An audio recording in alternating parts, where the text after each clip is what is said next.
One of the unique teachings of the New Testament is the flattening out of the distinctions between believers. There is no longer a set of priests that are set aside that come by their genealogy, Levites. They're Christians who have the Holy Spirit. We see this also in the doctrine, the cherished doctrine of Baptists, the priesthood of the believer, where uh, all believers are priests. They have the opportunity to come to Christ, to offer spiritual sacrifices, to pray for other people. And it's just really just a marvelous, marvelous teaching. However, God also, as He did in the Old Testament, in the New Testaments, sets people aside for the task that they are to accomplish, to build up the church. One of my favorite passages I read recently is from the 11th chapter of Numbers, where Moses has all the people that are in the Exodus. And this passage says that Moses says to God, I can't hold these people up anymore. They're too heavy for me. And then God allows him, or God shows him where there are these elders that God, I think, has prepared and being waiting to help Moses out. They're too heavy. You need some people to help along as you take my people along. But I also see that it was interesting that Moses had to ask.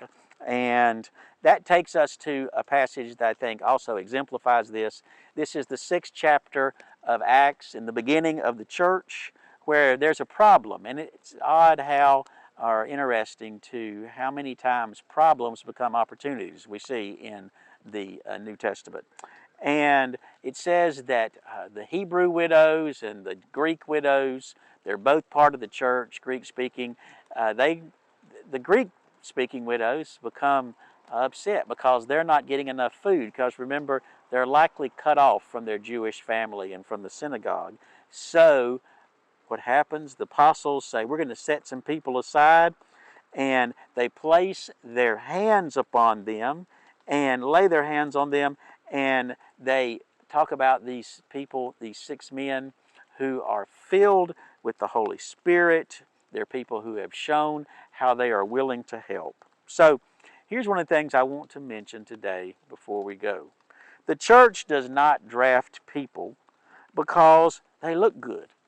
They don't look to go out somewhere and say, okay, those people are really handsome, successful, eloquent, intelligent, well accomplished in all these things. And then they say, okay, let's go make them leaders. What the church is supposed to do, now that happens sometimes and we know that it does, is the church is to respond to those that God has already called. Now there's a dance there where people go, okay, I feel like I'm being led, and maybe somebody will say to you, have you ever thought about this? We see something going on in your life. But there is this idea that we're to respond to what God has already done. And the church needs to be sensitive enough to look around and see where God is working in people's lives, that God has prepared beforehand to be the type of people that can build up the church. I hope you'll think about this week. And where is God working in your church, among people around you, or perhaps God's working in your life? Set aside a task for you.